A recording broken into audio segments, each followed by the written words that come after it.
Marcus Webb knew there was gold in the Silverton mine the moment he saw the tunnel face where the previous owner had stopped digging.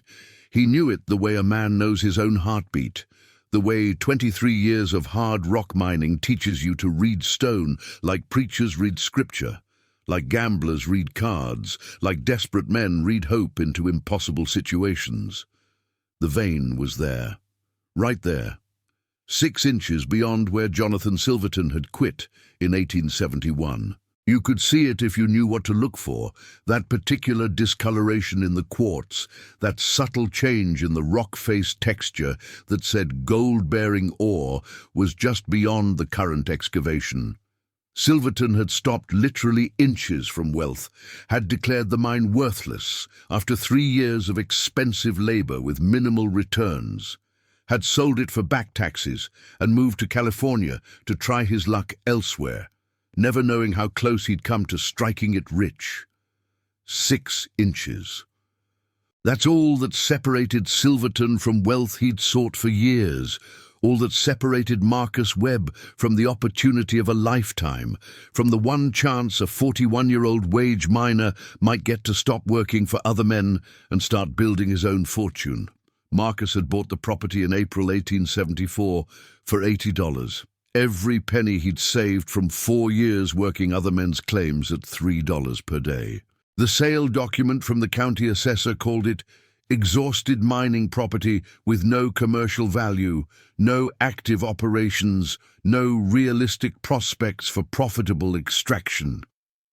Everyone in Georgetown, Colorado Territory, thought Marcus was throwing away his life savings on a hole in the ground that had already been proven empty by someone with more resources and better equipment than Marcus would ever possess. They were wrong. Completely, demonstrably wrong. And Marcus had absolutely no intention of telling them why they were wrong or how he'd figured it out. He'd examined the mine face on his first day of ownership, running his hands over the rock, reading the geological story written in layers of stone and quartz. Silverton had been following a surface vein, chasing color that got weaker as he went deeper. He'd assumed the vein was playing out, that 3 years of expensive extraction had found all the gold worth finding. He'd quit when the returns no longer justified the effort, but Marcus saw what Silverton had missed. The vein wasn't playing out, it was shifting, moving laterally. 6 inches to the right of where Silverton had been digging, the quartz formation showed signs of continuation. Not surface continuation, deep continuation, the kind that got richer as you followed it down into the mountain's heart. Marcus spent his first week mapping the tunnel, testing the rock face in a dozen locations, confirming what his instincts told him. Then he spent 3 careful nights breaking through that final 6 inches of rock, working silently with hand tools, removing rubble 1 bucketful at a time so no one would notice evidence of his activity. When he broke through, the gold was there, not surface nuggets, real gold. Gold-bearing quartz that would require crushing and processing, but that showed color rich enough to make the effort worthwhile.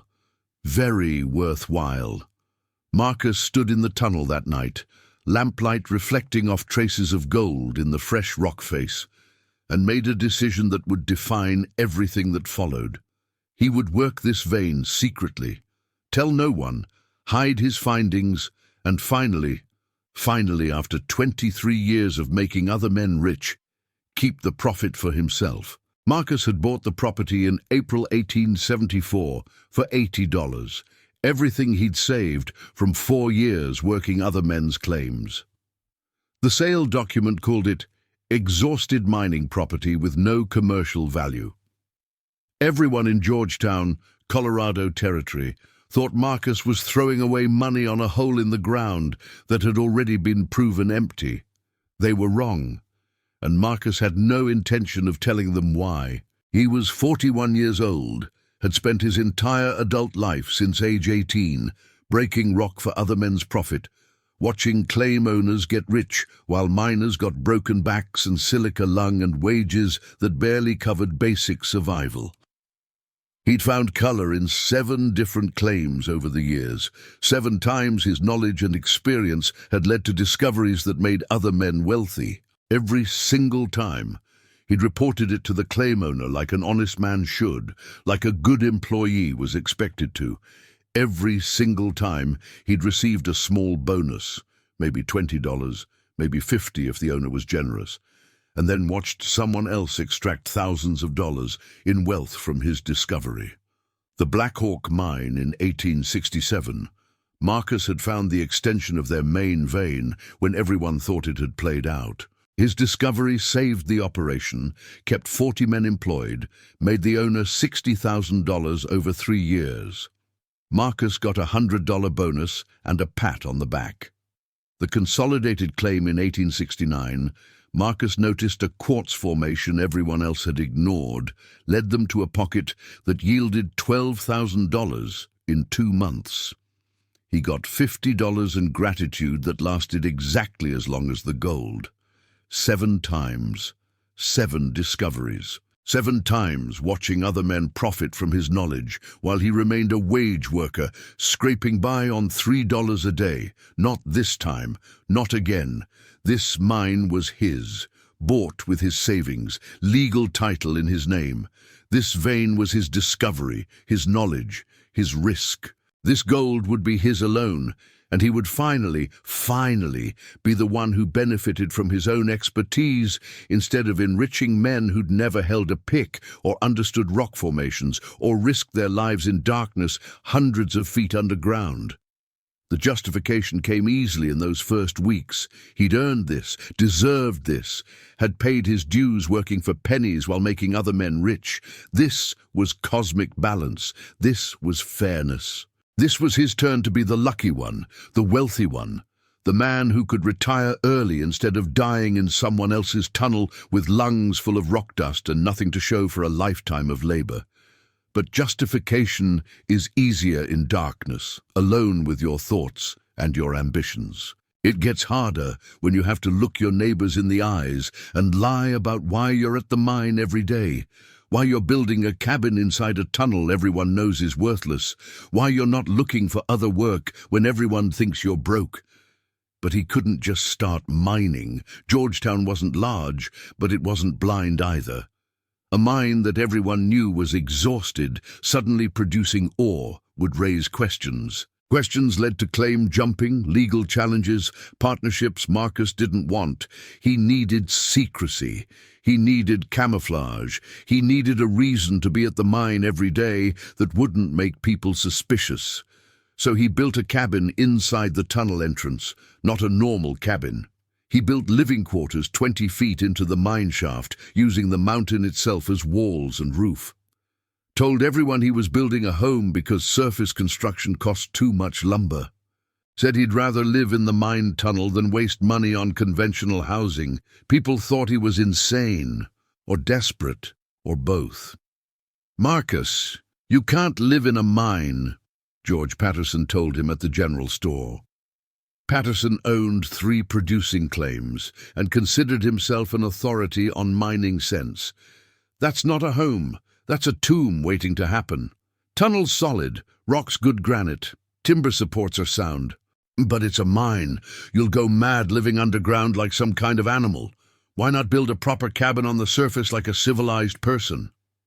"Can't afford proper. This costs nothing but labor." Patterson had walked away shaking his head, and within days everyone in Georgetown knew.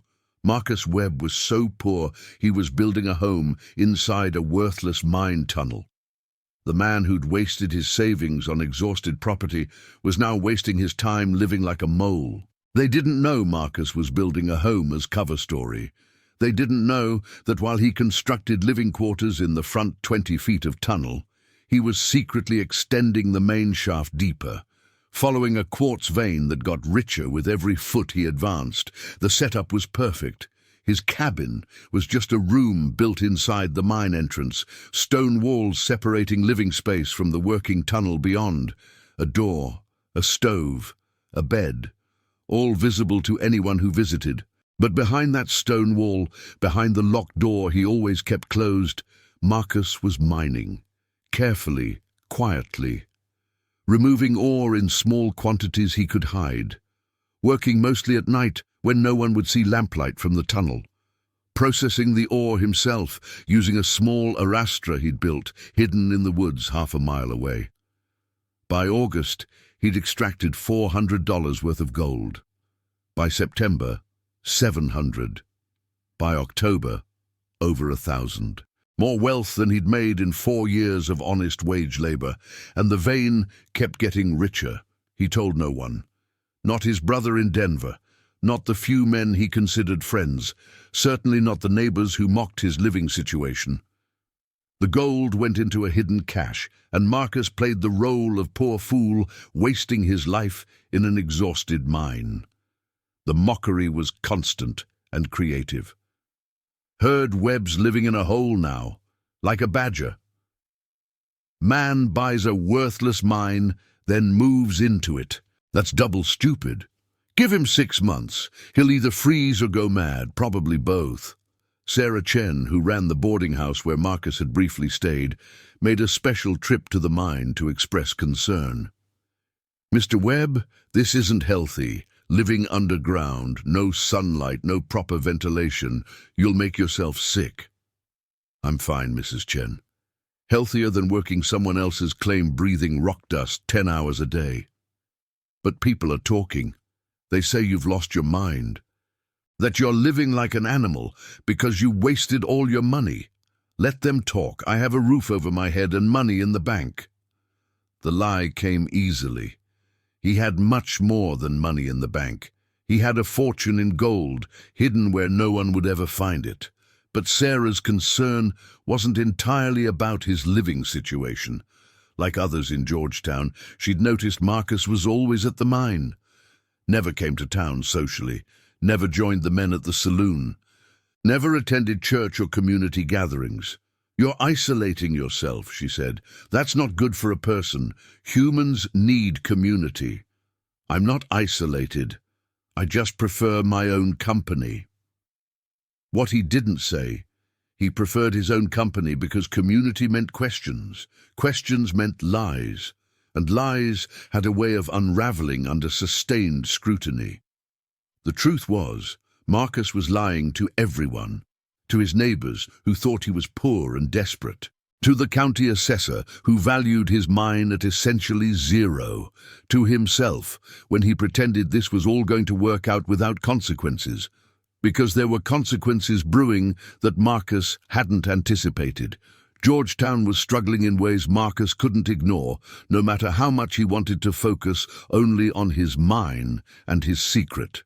The winter of 1873 to 74 had been brutal beyond normal frontier hardship, killing livestock and destroying crops across Colorado territory. Several families were on the edge of survival, balancing on that knife edge between making it through and losing everything. The Hammond family situation was particularly dire. John Hammond had been a decent farmer before the previous winter's blizzard collapsed his barn, killing 3 cows, 2 horses, and destroying a full season's stored hay and grain. The family had lost literally everything in one night. Hammond was working day labor now when he could find it, but day labor in a mining camp paid maybe $1.50 for 10 hours of hard work, and there were more men seeking work than work available. Marcus would see the Hammond children in town sometimes. 5 of them, ranging from 4 to 14. Thin, wearing clothes that were more patches than original fabric. The kind of thin that wasn't just normal frontier lean, but the gaunt, hollow-cheeked thin that meant not enough food for growing bodies. The oldest boy, maybe 12, had that particular look in his eyes that Marcus recognized from his own orphan childhood. The look of a kid who'd grown up too fast, who understood adult problems like hunger and debt and the mathematics of survival. Mrs. Hammond had tried to start a laundry service, but in a mining camp where most men wore the same clothes for weeks, washing wasn't a priority that generated much income. She'd tried taking in sewing, but again, miners didn't have money for tailoring. The family was surviving on charity and stubbornness, which is to say they were barely surviving at all. Then there was the Rodrigo family. Manuel Rodrigo had died in a mining accident in March when a tunnel roof collapsed during spring thaw. Cave-in killed him and two other men instantly, left behind Maria Rodrigo with 6 children and a small claim that legally required assessment work, physical labor proving the claim was being actively mined, or it would revert to public domain. Maria couldn't do the work herself, couldn't afford to hire it done, was about to lose the only asset her family had. Marcus knew all this in detail because Georgetown was small and tragedy was communal. People talked about the Hammond situation at the general store, discussed Maria Rodrigo's dilemma at the assay office, passed the hat for collections to help families survive until something changed, until luck turned, until the hard times passed. And Marcus contributed to those collections, put in $1 here, 50 cents there. Not too much because he was supposedly poor himself, supposedly living in a worthless mine because he couldn't afford proper housing. But enough to feel like he was helping, like he was part of the community effort, even while hiding wealth that could solve every problem people were taking collections to address. The cognitive dissonance was becoming harder to manage as weeks passed. Marcus would work his secret tunnel at night, extract ore that would process into $20 or $30 of gold, hide it in his cache, then walk into town the next day and watch Hammond's children staring at food in the general store window they couldn't afford to buy. Would sit at the saloon nursing a single beer he could barely justify spending 15 cents on, while other men discussed how to help Maria Rodrigo keep her claim.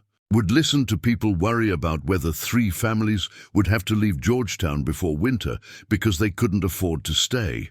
And he'd say nothing, contribute nothing beyond token amounts that maintained his cover, sit on gold that represented the solution to problems he was watching destroy people. The justification still worked in the dark when he was alone. This was his discovery, his effort, his one chance after 23 years of wage slavery. He'd earned the right to prioritize his own security over other people's problems. Everyone had to look out for themselves. That was frontier reality. Charity was noble, but survival came first. You couldn't help others if you didn't help yourself first. But the justification worked less well when he was watching Hammond's youngest daughter, maybe 4 years old, playing in the dirt outside the general store with a cornhusk doll, because her family couldn't afford real toys. When he was hearing Maria Rodrigo cry at the assay office because she didn't know how she'd feed her children next month. When he was sitting in church on Sundays, listening to sermons about community and mutual aid, while hiding a fortune that made him a hypocrite of the highest order. Marcus started avoiding town more, stayed at the mine, worked his tunnel, counted his gold, told himself this was all temporary, that once he'd extracted enough wealth he'd help people, he'd be generous, he'd make a difference. Just not yet.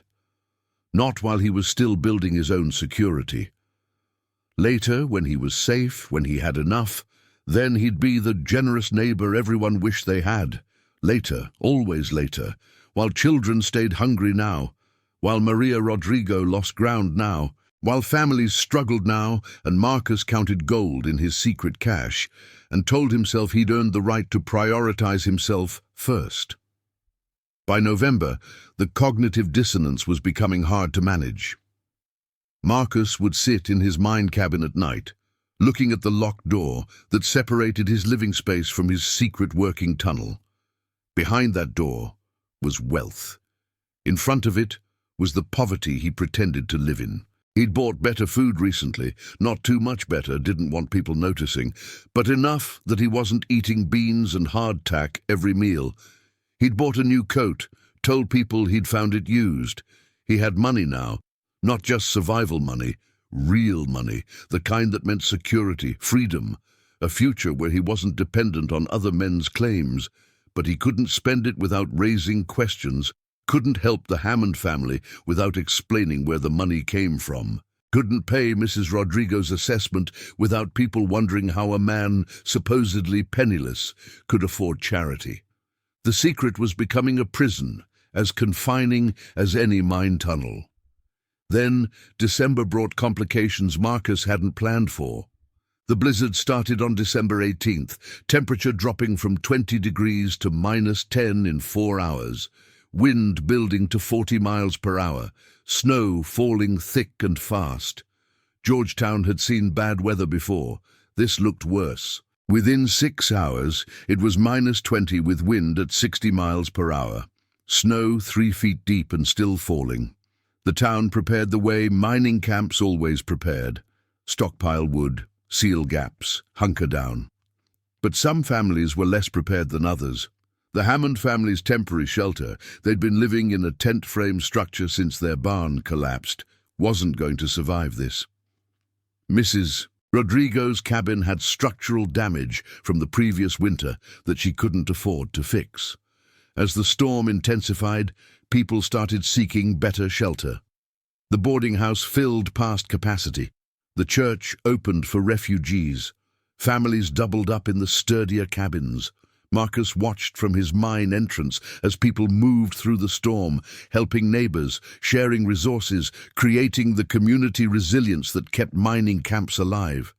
And he stayed in his mine, alone, with his secret gold and his secret shame. By the second day, the storm was worse. Temperature -35, wind 70 miles per hour, drifts reaching 12 feet. The worst blizzard Colorado Territory had seen in recorded memory. Marcus's mine cabin was perfectly comfortable. The mountain absorbed the external chaos. Temperature inside held steady at 55 degrees with minimal fire. The geological shelter that everyone mocked was functioning exactly as Marcus knew it would. He could have invited people in. The tunnel was large enough. The shaft went back 300 feet, plenty of space to shelter multiple families. The natural temperature regulation would keep everyone safe, but inviting people in meant they'd see beyond his cabin, would ask about the locked door, would notice the mining equipment, would realize he'd been working the exhausted claim. So Marcus stayed alone while people in town struggled against the cold. On the third day, someone pounded on his door. Marcus opened it to find George Patterson and his 2 sons, all 3 showing hypothermia signs. "Marcus," Patterson gasped, "cabin's failing, too cold, boys are in trouble, please, can we shelter here?" Marcus pulled them inside the warm tunnel entrance, gave them water and blankets, watched them recover in the stable temperature his mine provided. "How is it this warm?" Patterson asked, looking around at the stone walls and mountain roof. "There's barely any fire. Geothermal stability. Mountain holds temperature constant." Patterson's eyes went to the locked door behind Marcus's living area. "What's back there?" "Storage. Private storage." "In an exhausted mine?" "Yes." Patterson was too cold and too grateful to push further, but Marcus saw the question forming, saw the calculation happening behind cold-numbed thoughts. 4 hours later, more refugees arrived. The Hammond family, Mrs. Rodrigo with 4 of her children. 2 other families Marcus barely knew, 12 people, total seeking shelter in the mine everyone had mocked. Marcus let them in. Had no choice, couldn't turn away hypothermic children. But now he had 12 witnesses to his living situation, 12 people who would spend days in the tunnel, 12 sets of eyes that might notice things Marcus wanted to keep hidden. The third night of the storm, Marcus was lying on his bedroll in the crowded tunnel entrance, pretending to sleep, while his mind raced with calculations about how to keep his secret intact for however many more days this blizzard lasted. When he heard young voices whispering near the tunnel entrance, the Hammond boys, both of them, talking in urgent, hushed tones that suggested discovery of something significant. "I'm telling you, it's an arrastra," the older boy, Thomas, was saying. "I've seen them at working mines. You use them to crush ore. Why would Mr. Webb have one hidden in the woods if his mine is exhausted?" "Maybe it's old, from before. The younger boy, Peter, suggested.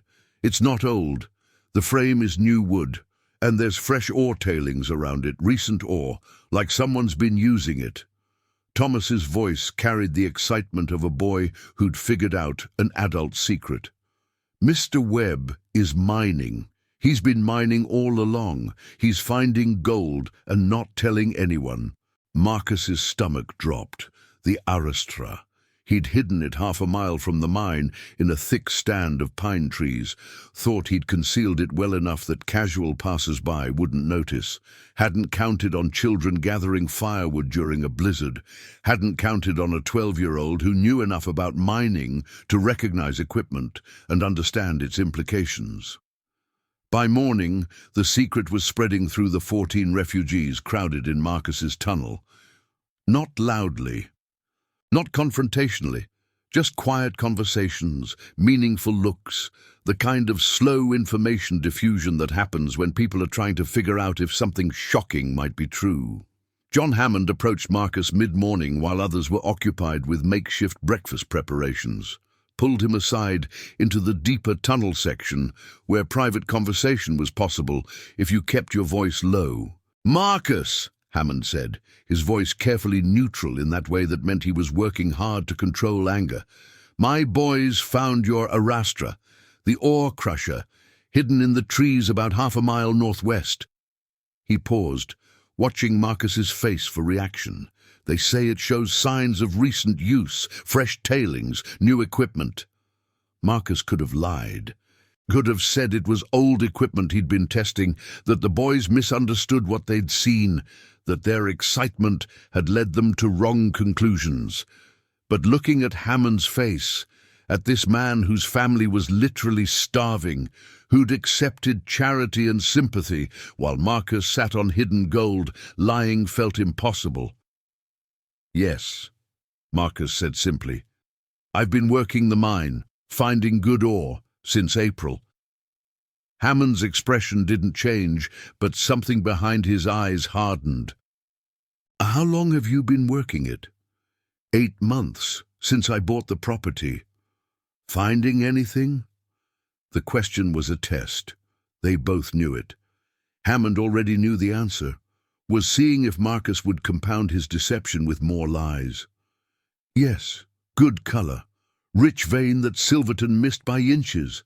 I've extracted over $1,000 worth." Hammond was silent for a long moment, processing this confirmation, processing the timeline, processing what it meant that Marcus had been secretly mining wealth for 8 months, while Hammond's family had been publicly suffering.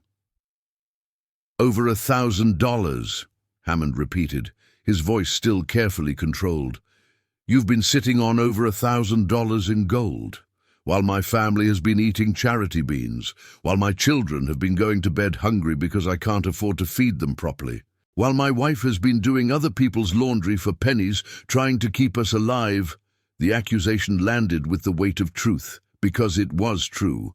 Every word of it was exactly, precisely true. "My family is starving, Marcus." Hammond's control was slipping now, voice rising slightly, despite his effort to keep private. "We lost everything we'd built in 10 years of frontier farming. And we couldn't recover because there was nothing to recover with. No resources, no cushion, no safety. My children, Marcus, have been hungry. Actually hungry. Not frontier lean hungry. Truly not enough food hungry. The kind of hungry that stunts growth and causes permanent damage." Marcus wanted to look away, but forced himself to maintain eye contact. This was what accountability looked like. This was what his choice had cost. "I've watched my oldest son take smaller portions so his siblings could eat more," Hammond continued. "Watched my daughter cry because she's 12 and still wearing clothes that fit when she was 9, because we can't afford new ones. Watched my wife break down in tears when the general store owner had to tell her we'd exceeded our credit and couldn't buy food until we paid down our account." His voice broke slightly on the last part, the emotion finally overwhelming the control. "We've been living on community charity and your pocket change contributions while you secretly worked a mine worth thousands of dollars. How do you justify that, Marcus? How do you make that square with any kind of moral code? Marcus had no answer that didn't sound like the selfishness it was. I worked my whole life for other men, he said finally, knowing how inadequate it sounded. 23 years of making other people rich while I stayed poor.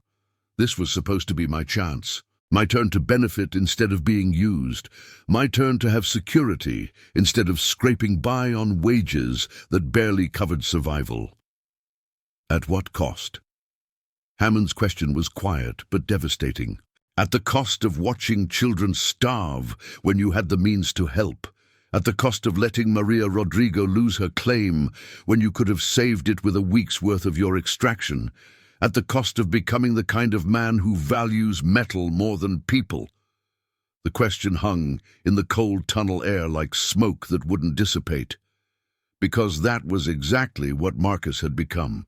The kind of man who prioritized accumulation over compassion, who chose wealth over community, who watched neighbors suffer while hiding resources that could ease their pain. And worse, he'd done it while justifying it to himself as earned, as fair, as his right after years of being exploited.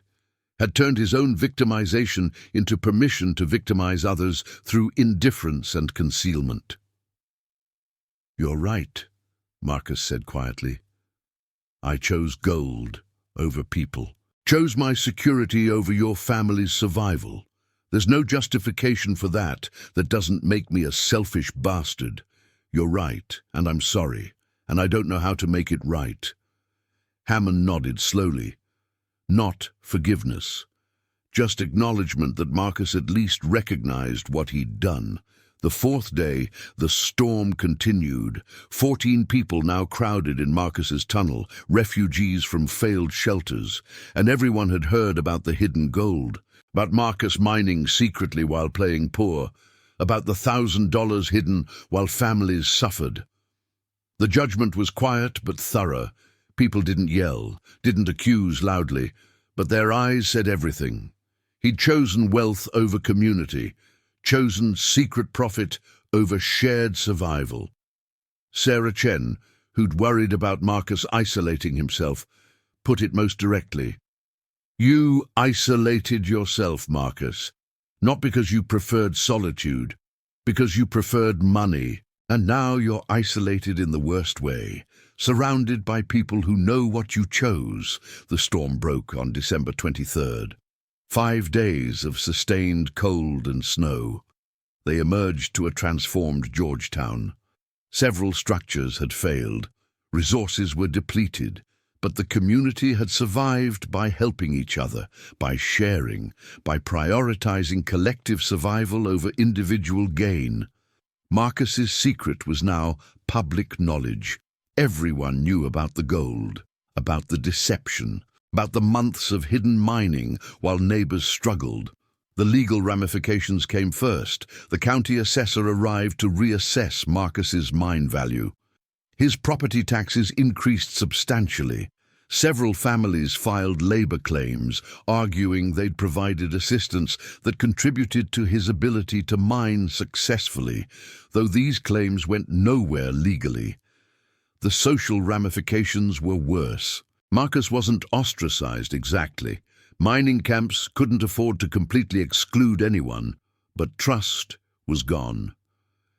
When he walked into the general store, conversations stopped. When he sat down at the saloon, men moved to other tables. He'd become the man who chose gold over community, and that reputation stuck like mine dust in lungs. John Hammond approached him in January with a proposition. "The Hammond family, the Rodrigos, 3 other families, we're forming a cooperative, pooling labor to work marginal claims that none of us could manage alone. We could use experienced miners." It was an olive branch, a chance to rebuild trust through shared labor instead of hidden profit. Marcus thought about his remaining hidden gold, about the rich vein that still ran deep into the mountain, about wealth he could continue extracting if he just kept to himself and kept quiet. Then he thought about 5 days of watching 14 people huddle in his tunnel while he sat on resources that could have eased their suffering months earlier, about the look in Hammond's children's eyes when they realized Mr. Webb had been rich while they starved. "I'll join," Marcus said, "and I'll contribute my mine to the cooperative, the whole claim, in exchange for an equal share of whatever we all produce together." Hammond was stunned. "Marcus, that vein is yours. You found it. You can work it yourself." "I can, but working it alone made me someone I don't want to be, made me choose gold over people. I'd rather have less wealth and more integrity." The cooperative began operations in February 1875. 7 families, including Marcus, pooling labor and splitting proceeds equally. The Silverton mine became the anchor claim, with Marcus teaching others his techniques for following the vein. They didn't get rich. The vein was good, but not spectacular when worked by committee and split 7 ways. Marcus made maybe $300 that first year, less than a third of what he'd made secretly, but he made it working alongside people instead of hiding from them. Made it with clear conscience instead of hidden shame. And when John Hammond's daughter recovered from winter illness, when Mrs. Rodrigo kept her claim and paid her debts, when the cooperative helped all 7 families survive, Marcus felt wealthier than any amount of secret gold had made him feel. The mine cabin remained Marcus's home for 3 more years. People stopped mocking it once they understood it actually worked as winter shelter. Several miners asked Marcus for advice on tunnel living, and he helped them design proper setups. By 1878, the Silverton Mine Cooperative had made all 7 families moderately prosperous. Not wealthy, but stable. Secure. When the vein finally played out in 1879, they'd extracted enough wealth that every family could buy land, build proper homes, start other ventures. Marcus Webb married Sarah Chen in 1880, moved out of his mine cabin into a proper house in Georgetown, had 2 children, worked various mining jobs, and taught mining techniques to younger men. He died in 1907 at age 74. His obituary mentioned his role in forming one of Colorado Territory's first successful mining cooperatives, mentioned his innovative use of mine tunnels for winter shelter, mentioned his reputation as a fair man who prioritized community over individual gain. It didn't mention the secret gold, didn't mention the months of deception, didn't mention the moral crisis that forced him to choose between wealth and integrity. But Marcus had told the story to his children, made sure they understood. The blizzard didn't save him. It exposed him, forced him to confront what he'd become in pursuit of gold, forced him to decide who he wanted to be, rich and isolated, or modest and connected. The mine everyone mocked had saved him physically during the storm, but the community he'd almost betrayed saved him in ways that mattered more, saved him from becoming the kind of man who valued metal more than people, who chose fortune over fairness, who died wealthy and alone instead of modest and loved. The neighbors had laughed when he built a cabin in an abandoned mine. They'd been right to laugh, though not for the reasons they thought. The real joke was on Marcus, the man who thought he was so clever, mining gold in secret while playing poor. Turned out the real gold was never in the vein. It was in the community he almost sacrificed for metal that couldn't love him back, couldn't help him through hard times, couldn't give his life the meaning that comes from connection rather than possession. Sometimes the thing that saves you isn't the shelter you build or the wealth you hide. Sometimes it's the moral clarity that comes from being forced to choose between what you want and who you want to be. And sometimes the best thing that can happen to a man is having his secret exposed before it destroys him completely.